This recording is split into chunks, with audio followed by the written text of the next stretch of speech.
Tout d'abord, au niveau du comité de groupe Renault, mon rôle, c'est de développer l'influence de la CFE-CGC au niveau européen. Alors si effectivement je suis Renault, on est deuxième organisation syndicale, ce qui fait que dans le comité de groupe, nous avons un tiers des voix françaises, ce qui est quand même très important. Au niveau européen, par contre, lorsqu'on est noyé dans la masse, on se retrouve à 6 voix sur 36. Donc c'est relativement faible.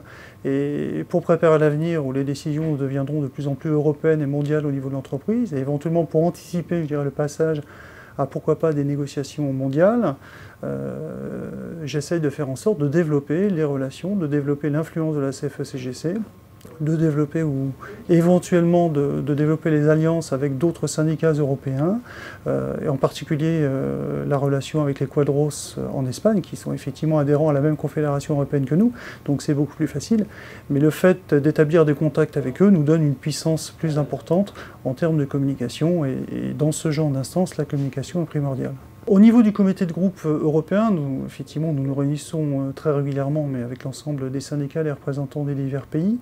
Et dans ces réunions-là, personnellement, je défends les positions de la CFE-CGC et j'essaye effectivement de montrer aux autres syndicats qui ne sont pas forcément toujours favorables, mais j'essaie de leur montrer que la CFE-CGC est sérieuse, est fiable, elle est réellement européenne. D'une façon générale, on essaie de rester nous-mêmes. Ce qui nous différencie de certaines autres organisations syndicales, pour ne pas les citer, qui sont plutôt dans la contestation, dans l'opposition. La CFE-CGC reste, je dirais par habitude, que ce soit au niveau français ou au niveau européen, une force de proposition, une force de suggestion et de négociation.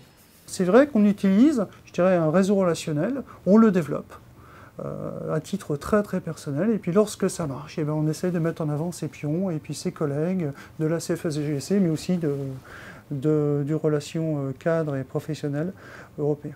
C'est plus qu'une expérience positive. D'abord, c'est enrichissant à titre humain, à titre culturel, mais en plus c'est indispensable puisqu'il faut dans un grand groupe aujourd'hui, la direction, elle commence d'abord par informer et consulter au niveau européen, EADS d'abord au niveau de EADS, puis ensuite au niveau de EADS Astrium, avant d'informer et consulter au niveau des CCE et des CE.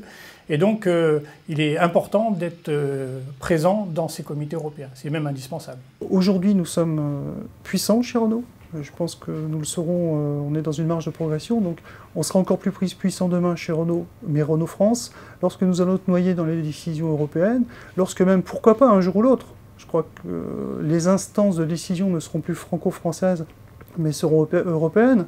Il est certain que dans un avenir proche, quand je dis proche au niveau européen, je parle à 5 ans, 10 ans, il est certain qu'un jour ou l'autre, il y aura une prédominance des comités groupes européens sur les comités centraux d'entreprise. Ça, nous devons nous y préparer. La CFE-CGC est un syndicat particulier, le syndicat de l'encadrement, qui n'a pas forcément l'équivalent en Europe.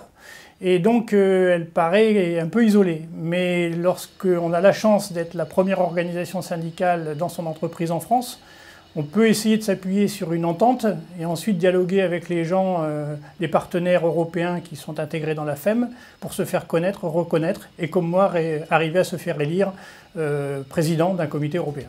La CFE-CGC chez Renault par rapport à un comité central d'entreprise, c'est un tiers. Demain, ce tiers-là, il ne sera pas noyé dans la France, il sera noyé dans l'Europe. Donc on sera tout petit dans ce mode européen. Donc si on ne s'y prépare pas dès maintenant, si on ne commence pas dès maintenant à faire des alliances, si on ne commence pas dès maintenant à convaincre des gens, voire à rallier notre confédération d'origine, dans 10 ans, le jour où ça nous tombera dessus, on ne sera pas prêt.